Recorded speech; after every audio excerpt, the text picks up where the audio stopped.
Tech stress. I'm having tech stress. Yes, I am. And I didn't even get hot coffee. Okay, before I tell you about my tech stress, let me tell you about this. In 1988, 88, that's late. You Ain't Nothing But a Hound Dog by Elvis was the number one played jukebox song.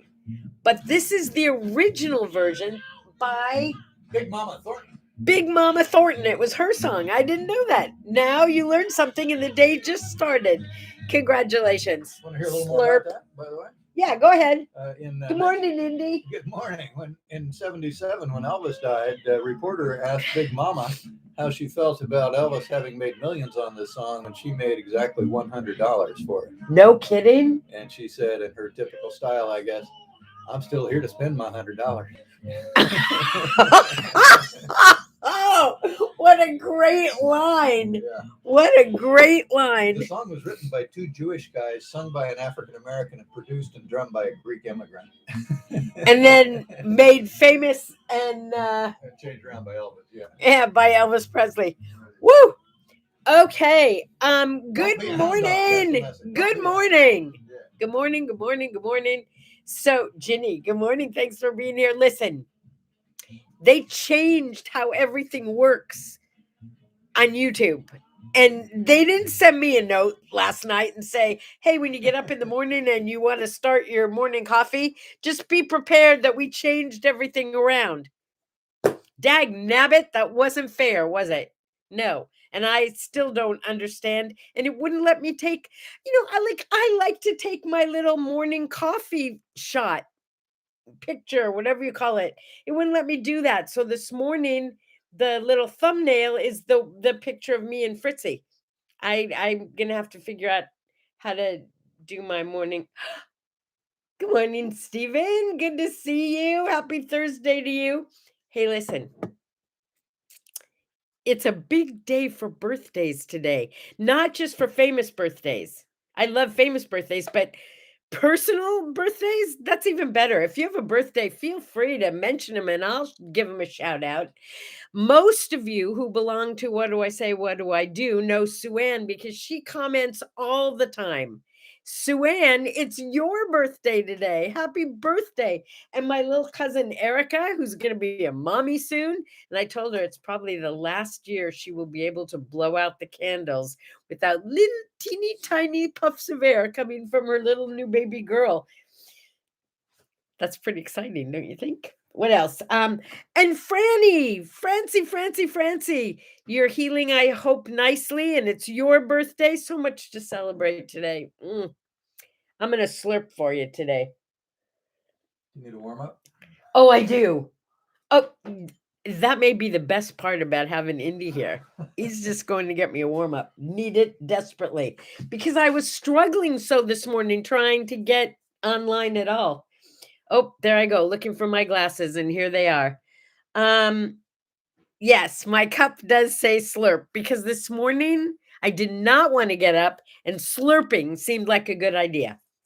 So you're probably saying to yourself, why is this morning different than all other mornings? Usually you bounce out of bed. No, I stayed up late last night because I had to watch the movie I told you guys to watch. I watched I Am Sam. Such a good movie. I hope you watched it. And if you didn't, you still have time. It's on Netflix. Don't watch it on Amazon. You have to pay for it. Netflix, it's free. I thought you were out partying last night. Well, I was that too. Yeah. See, Indy and I got invited to this like hot disco party in Palm Springs at Oscars. Woo! We discoed down last night. You know what? At this time when I'm so chicken about eating indoors, I don't mind partying outdoors. And they have a huge patio at Oscars. And we were invited to their 5th anniversary with a buffet and drinks and dancing and DJ. And well, are men who dress up in those costumes, are they transgender or are they just men who dress up in women's costumes? All of the above. Yeah, all of the above. They were so cool. They're also drag queens. Drag queens. That's what I was looking for. There were these drag queens with these like Vegas like outfits on, great big feathers and sparkles. And there were guys with flags, twirling flags. And it was loud and crazy. And even with my bad back and hip, I can dance. I just can't gyrate side to side. So we were like, oh my God, we had so much fun dancing, and then walking along the main drag there in Palm Springs. And we ran into an old friend. I brought the picture to show you. No, this is not fake. I did not Photoshop this, even though Austin's head looks twice as big as ours. He took the picture. That's why he's closer to the camera. He held his phone out and took the picture of us. Shagalicious, baby. Yeah, baby. Yeah, baby. Shagalicious. I knew you'd be excited about us sharing that. Woo! So it was fun. It was fun. Yesterday I took my friend Sherry out to lunch. I told her I would take her to Paris for her birthday. She said she didn't have time. So I said, how about a French restaurant for lunch? So that's what we settled on. I went to this little French bistro, cafe, and bakery. Can we talk about the food here just for a minute? I'm sorry. This was not part of my plan, but wow. Wow, the food was amazing. While I was waiting for her, I thought, well, I'll order, just something to munch on while we talk and figure out what we want to get. So I ordered this plate that was just baguette, grapes, brie, and pate. It was yeah, no, seriously. It was so good that when it came time for us to order what we wanted for lunch, we ordered a second one of those and we each got some soup. I had the French onion soup. I have never had French onion soup that was so good. And then because we knew we were eating too much, we ordered one tiny little French custard eclair for our dessert. We shared that for a happy birthday cake. Oh, I did it again. I went to look down for my glasses. They're right here. There's so many comments today. Look how big his head is. It's massive. Yeah, but it's just in the picture because he was really close. And yeah, seriously, it was yummy. It was yummy. Talk amongst yourself. I'm going for a coffee warm up. Indy hasn't made it here. Seriously. Poor Steven has to go get his own coffee. Indy brought me my hot stuff. By the way, there you go. Oh, this is Big Mama Thornton. While we're sharing pictures, this is the woman who actually made Elvis famous. Right. Thank you, Big Mama. Woo! What else? What else? Oh, today is International Bow Day. Yeah. I'm assuming they mean bows like on presents. Oh, and I thought tomorrow was going to be Arrow Day. No, I didn't look it up because I didn't care. I wanted it to be like bows on presents or bows in your hair. Oh. And I wanted to tell you that when I had my balloon affair store, my party store, we had a bow making machine. I can't remember why, but for some reason, we had to make like 1,000 bows, those little pom-pom bows. I can't remember why. If anybody who is watching this who remembers why Balloon Affair had to make so many bows, please tell me. Anyway, I spent a lot of money and I bought a bow making machine, an electric machine, so we could make them faster. But in the meantime, while we waited for the machine, I learned how to make them by hand and I taught the staff so we could get started. I wanted to show you quickly if I can. This ribbon has wire edges. You don't use wire edges for this, but you figure out how big you want the bow to be when you're done, double it, and then just make loops of the ribbon like this, just back and forth. You could do it, I don't know, anywhere from 10 to 20 times, depending, oh, this is terrible scissors, depending on how big you want the bow to be, okay? So you get it? So it's just like this with lots of layers. Then you cut in like a V. I won't be able to do it with the scissors because yeah, you put notches in the sides, like notches. It's not going to work. But you put a notch in each side. Then you get a thinner piece of ribbon. Tie it around the middle. This will still work, but it won't be like groovy cool like it should be. Tie the ribbon in the center tightly.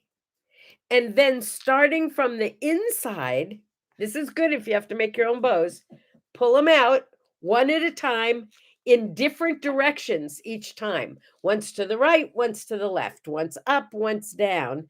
And by the time you finish, this is hard to do with this stupid ribbon, but it's doable.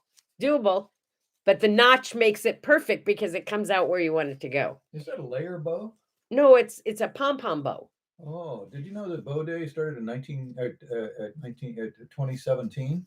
2017, yeah. It's new. Well, so there's half the bow. Celebrate. So they talk about different ways to celebrate bow, and it is about bows, bow ties, hair bows, and so forth. Yeah. But it says in addition to putting it up on your media page or whatever, wear bows on your outfit, you can also enhance your knowledge by learning the various techniques and strategies to tie bows for different occasions. Seriously. Okay, well, I could show you a million ways because at Balloon Affair, we were always doing bows for different occasions. Like a straightforward circle, a bundle bow, a layer bow, or a Dior bow. Mm. Okay, so you get the general idea. I mean, this was like, I always made them. And for the little string in the middle, it was when you're wrapping a package. That's the string that you put around the package. And then or if you're doing it in your hair, it's the piece that you tie around your hair. Wait. There went today's time. There we go. I'm bowed. Happy Bow Day. Happy Bow Day, boys and girls. It's also Aviation Day because it's Orville Wright's birthday. It's National Root Beer Float Day. That's a black cow. I guess so, or brown, or yeah, no, brown cow is with Coke. How do you do a spotted cow then? A spotted cow? Yeah. Milk and Coke? I don't know. Milk and root beer? I don't know. I don't think I'd want a spotted cow. It's also Potato Day, and I was going to do this great experiment where I could take a potato and make the straw go through the potato. And I can do it, but not with this straw because I broke the straw. We'll do that another day. You don't want to get into the whole story. No, I don't want to get into the whole story because Indy and I had a huge fight about why it works. Because I know how to put a straw through a potato, and so does he. And it pisses me off that he doesn't believe the scientific reason for it working. Yeah. Allow me. Here we go. Okay, so big deal. So he put a straw into a potato. I don't want to talk about it, okay? You're not supposed to be able to do it unless you know the trick I know.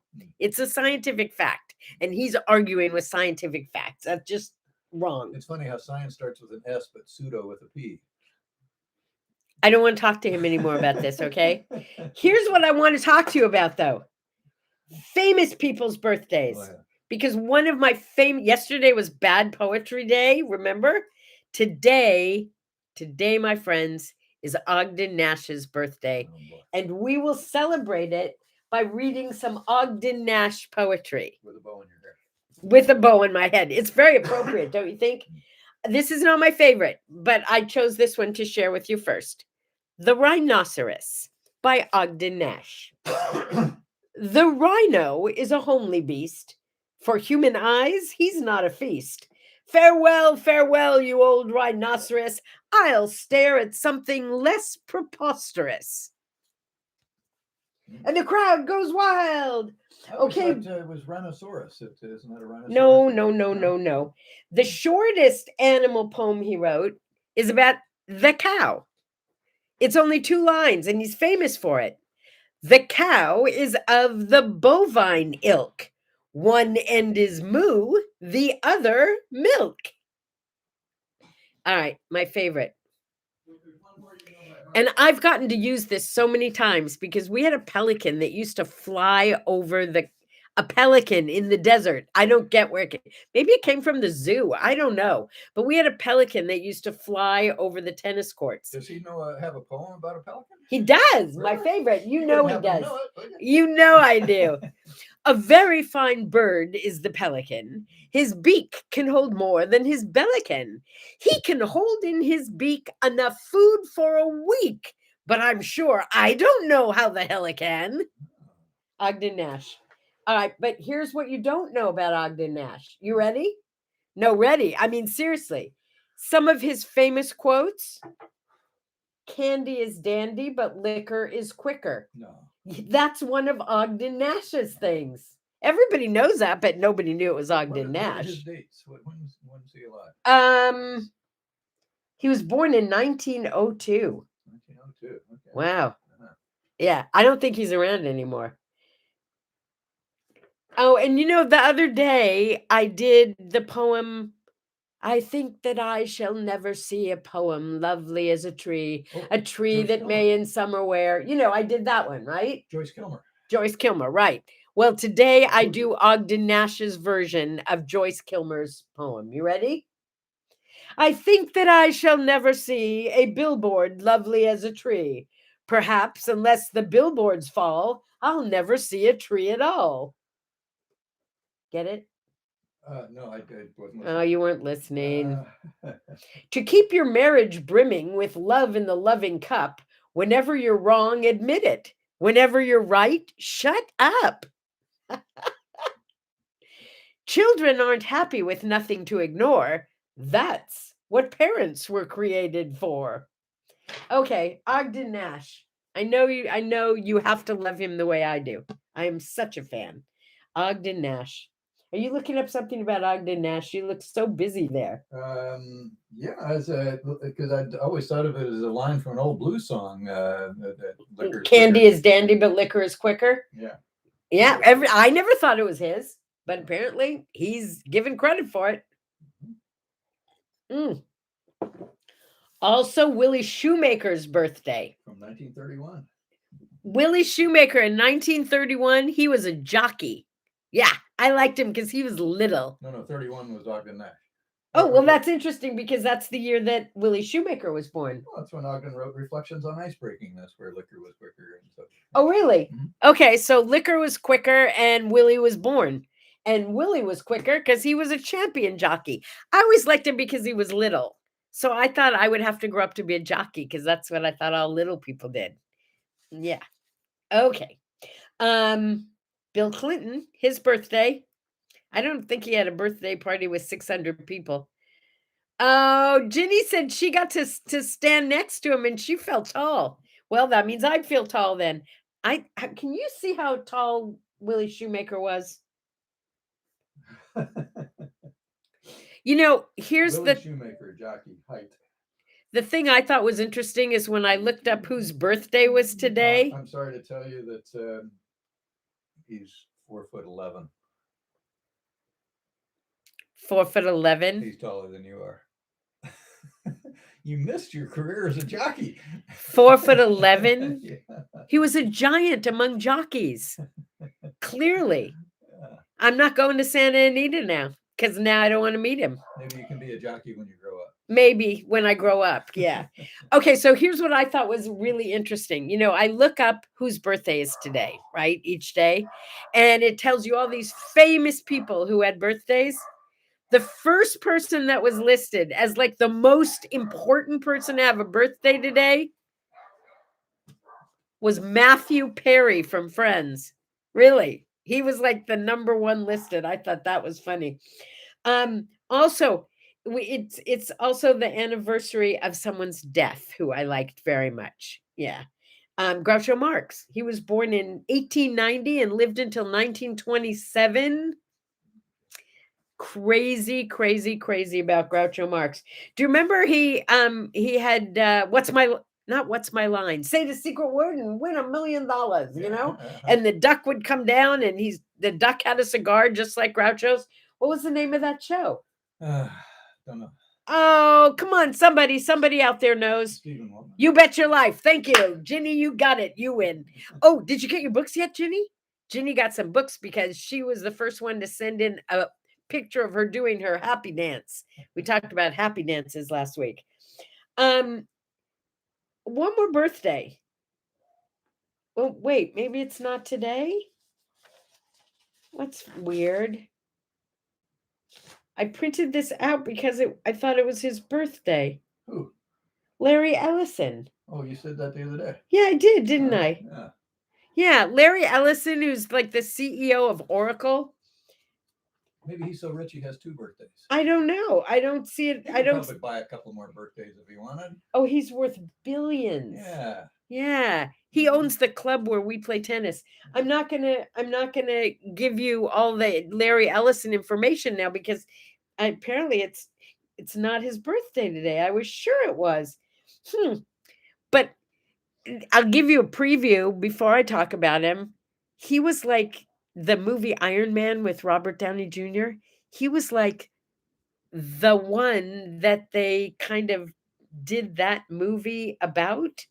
He was like, like, we'll talk more about that when we talk about Larry Ellison. I don't know. Interesting. I do know he was a college dropout. Yeah. And I do know we wave to him when his helicopter goes over. Did we already talk about him? Is that the problem? About 2 days ago, yeah. Yeah, and I just forgot to share all this information about him? Could be. Could very well be. All right. Let's talk about some word art, huh? Because it's a good one today. It says, we recognize ourselves in others, so judge with self-love. Yes, he did go to school in Chicago, Larry Ellison. Yeah. But now he lives, well, so I guess he lived near me then and now he lives near me now, except that he owns half of this desert, I think. Maybe more. You can climb up the mountains on this hike and you can look down on his residence / golf course / like the size of Central Park. It's pretty cool. Oh, you went to the same high school he did? Interesting. Where was that? In Chicago. On the south side of Chicago. South Shore High in Chicago. Oh, Stephen, that's interesting. Stephen says your word art today is how we relate to politicians. Think about it. We recognize ourselves in others, so judge them with self-love. Interesting. I just, somebody told me once, or I read it once, that when we have an immediate visceral reaction to somebody, it's possible that it's something inside of us that we're afraid we are.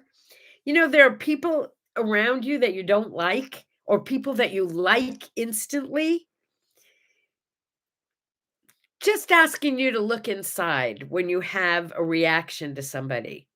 What is it that you like or don't like that you either think you may have a little bit of in you, or you're positive you don't ever want in you?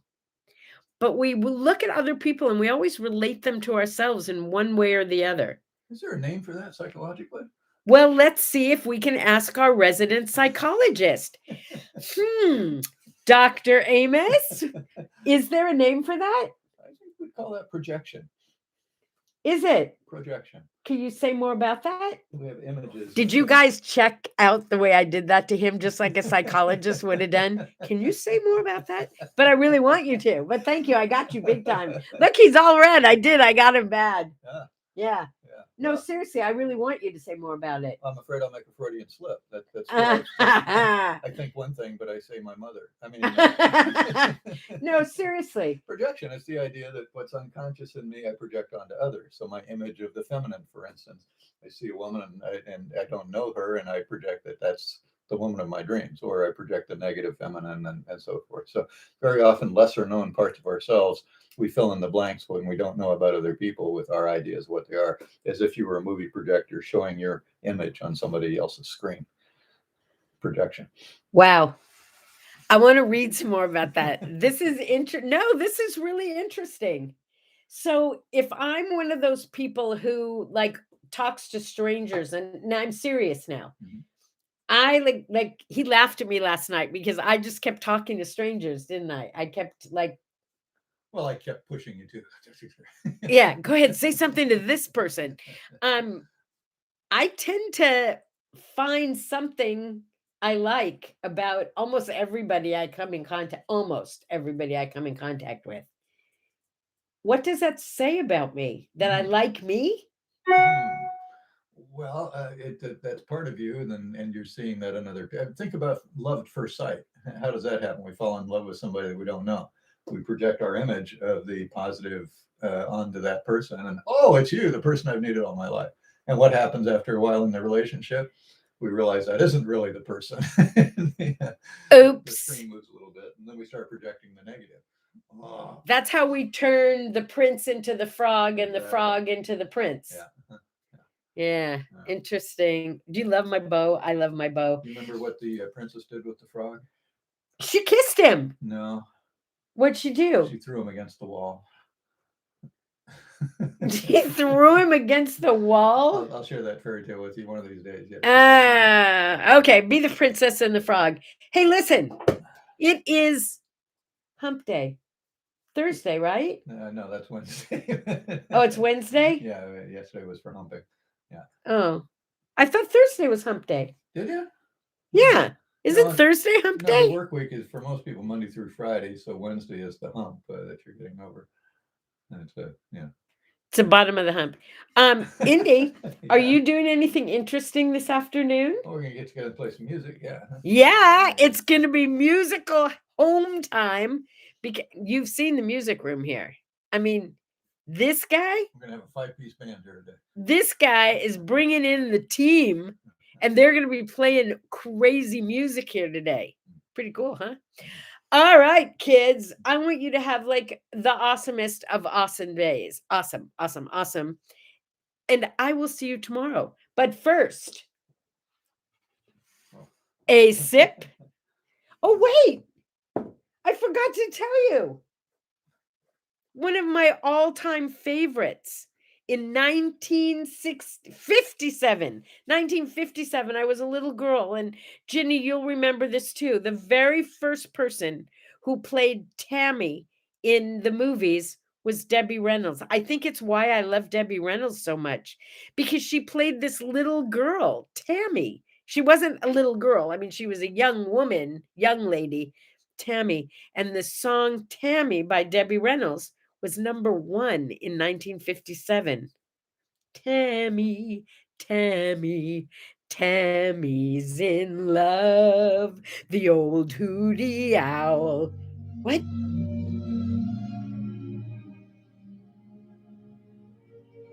I hear the winged birds whispering above. Tammy, Tammy, Tammy's in love. Yep, it was Tammy. And then one decade later, in 1967, it was a different kind of music. It was the Beatles with All You Need Is Love. Wah, wah, wah, wah, wah. All you need is love. Love. Did you show them this picture of you and Tammy? Oh, here's a picture of me and Tammy. Oh, that's not Tammy? It's not? Well, then my guess is it probably wasn't Austin Powers in the other picture either. It was probably a lookalike. I'm just guessing. I don't know. But in the meantime, no, I'm not showing that one. There's a better one, but I'm not showing you that one. So, my friends, when you're out there seeing others, just remember, as you judge them, you are judging you. You can't help but judge because you're human. So you're going to judge. But judge with self-love. Be nice to them the way you would want them to be nice to you. You have the 45 of Tammy. I'm so jealous, Ginny. Do you have a record player? Do you have a record player to play it on? Yeah, baby. You'd think that he could hear. Slurp away, my friends. with a slurp and a smile. Bye-bye. 10